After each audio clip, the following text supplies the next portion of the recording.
Life insurance is a contract between you and an insurer. It provides financial protection to your loved ones if you pass away. At its core, life insurance is about managing risk and ensuring your dependents are taken care of financially. The death benefit is the tax-free lump sum payment that your beneficiaries receive if you pass away while the policy is active. Policies generally fall into two categories.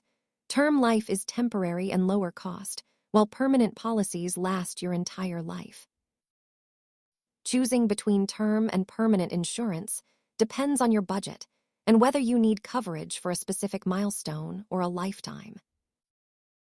Term insurance is usually much more affordable because it only covers a specific window of time, unlike permanent policies. Remember that life insurance is meant to replace income, not act as a primary retirement savings vehicle for most people. Assess your family's needs before choosing a policy. If you found this helpful, subscribe for more personal finance basics.